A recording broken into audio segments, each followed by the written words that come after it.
रूस यूक्रेन की जंग के जमीनी हालात अब पूरी तरह से बदल चुके हैं। अब वॉर जोन यूक्रेन भी है और यूरोप भी, जिसके बारे में हम पहले भी बता चुके हैं। लेकिन इन हालात में एक और अहम बदलाव दिख रहा है और वो ये है कि अब रूस और नेटो आमने सामने आ गए हैं। हालात यहां तक पहुंच चुके हैं कि अगले 48 घंटे के बाद नेटो बनाम रूस के बीच सीधी जंग का ऐलान भी हो सकता है। और इस जंग में पहला टारगेट पोलैंड या ब्रिटेन नहीं होगा, बल्कि वो टारगेट हो सकता है जर्मनी। आखिर कैसे बने ये हालात, देखिए इस रिपोर्ट में। भीषण जंग का फरमान, 48 घंटे बाद वर्ल्ड वॉर 3 ऑन।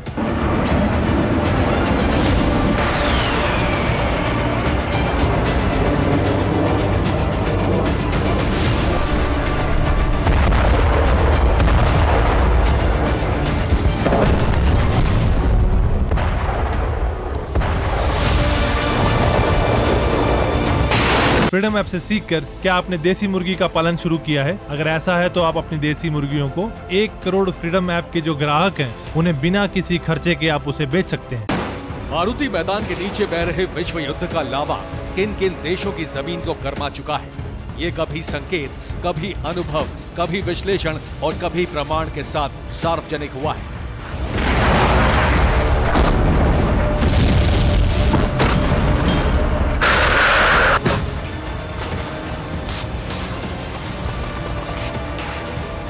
लेकिन हाहाकारी हालातों में जिन हालातों का अब तक खुलासा नहीं हुआ, उनसे भी 48 घंटे बाद साक्षात्कार होगा।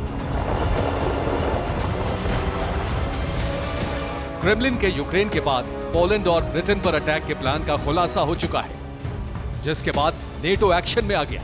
और अब यह एक्शन एक ऐसी जंग में बदलने जा रहा है जो रूस बनाम नेटो होगी।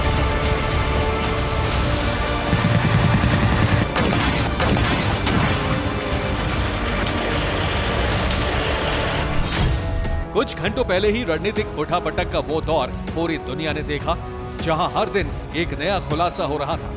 लेकिन अब कई पर्दों में लिपटी रणनीति बेपर्दा हो चुकी है। क्रेमलिन के खास लोगों के जरिए यूक्रेन के बाद जंग के विस्तार का प्लान सामने आते ही तैयारी का दूसरा मोर्चा खुल गया, जिसमें यूक्रेन सिर्फ केंद्र है, जबकि बैटलफील्ड पूरी दुनिया होगी।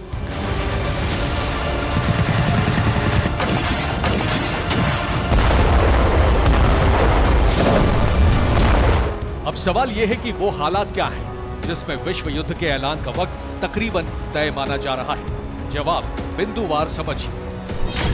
पूर्वी जर्मनी तक रूसी सैन्य अभियान का ऐलान। रूस की धमकियों के बाद नेटो में खलबली।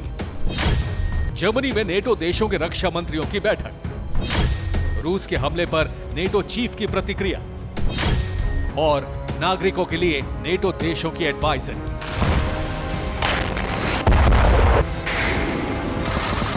हालांकि इसके अलावा भी कुछ ऐसा है जो रूस और नेटो के बीच जंग की मुनादी के लिए काफी है, जिसमें रूस और नेटो फोर्सेस में झड़प की खबर और डच प्लेन का रूसी प्लेन को इंटरसेप्ट करना शामिल है। लेकिन सवाल यह है कि इस बारूदी हलचल के बीच भी अब तक इतना सन्नाटा है क्यों? और 48 घंटे बाद जंग के ऐलान का इस सन्नाटे से ताल्लुक क्या है? इसे अब विस्तार से समझिए। दरअसल नेटो देशों ने जिस एक्शन के साथ इस बैठक की तैयारी की है वो चौंकाती है। सबसे ज्यादा चौंकाने वाला फैसला है बेलारूस और रूस में मौजूद नागरिकों के लिए एडवाइजरी जारी करना। फ्रांस के विदेश मंत्रालय ने नागरिकों के लिए निर्देश जारी किए हैं। फ्रांस ने नागरिकों से बेलारूस तुरंत छोड़ने का आग्रह किया है। इस एडवाइजरी का कारण बेलारूस के हवाई क्षेत्र का बंद होना बताया जा रहा है। फ्रांस ने लिथुआनिया, पोलैंड या लातविया के रास्ते बेलारूस छोड़ने के निर्देश जारी कर दिए हैं। हालांकि फिलहाल इस एडवाइजरी को जारी करने का मकसद यूक्रेन पर रूसी अटैक के मद्देनजर अपने नागरिकों को बेलारूस में फंसने से बचाना बताया गया है।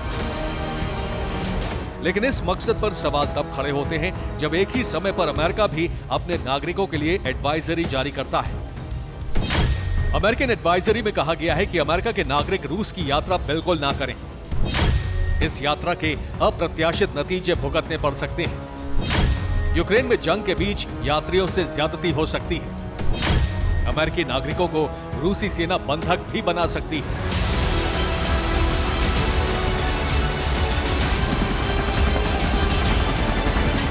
ये एडवाइजरी चौंकाती है और जंग का एक ऐसा माहौल भी बनाती है जिसमें रूस के खिलाफ मोर्चे पर नेटो दिखता है। अब एडवाइजरी का एक और सिरा देखिए जो कल्पना से परे है, लेकिन दावा नेटो चीफ का है, इसलिए आशंका को नकारा नहीं जा सकता। अब सवाल यह है कि क्या वाकई रूस ने नए सिरे से हमला शुरू कर दिया है, जो सिर्फ यूक्रेन तक सीमित नहीं है, बल्कि इसकी तपिश यूरोप और नेटो भी महसूस कर रहा है। इन सवालों का जवाब यूक्रेन की जंग में अहम भूमिका निभाने वाले पुतिन के खास चेचन्या के सुप्रीम कमांडर के बयान से मिलता है। रमजान कादिरोव के मुताबिक जर्मनी सावधान रहे, पूर्वी जर्मनी एक क्षेत्र हमारा है और उसे वापस मिलना चाहिए। रूस ने अब तक कुछ भी शुरू नहीं किया है और अगर शुरू हुआ तो यूक्रेन के शहरों में कुछ भी नहीं बचेगा।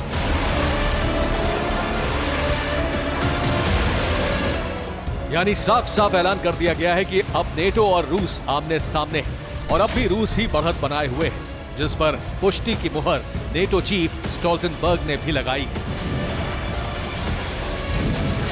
ये बयान हालांकि रणनीतिक नहीं है, बल्कि जंगी जमीन पर क्षमता का असली आकलन है, जिसका सीधा मतलब है कि आने वाले दिनों में जो जंग होनी है वो नेटो बनाम रूस होगी, जिसका प्रमाण है अमेरिकन रक्षा मंत्री का नेटो की बैठक के लिए रवाना होना। ये जल्दबाजी बताती है कि नेटो की बैठक की 48 घंटे वाली मियाद में ही जंग का ऐलान हो जाएगा और इसका माहौल 13 फरवरी से ही बनने लगा, जब जर्मन यूरोफाइटर्स ने बाल्टिक सी के ऊपर रूस के Su-27 और Il-20 कूट ए को इंटरसेप्ट किया।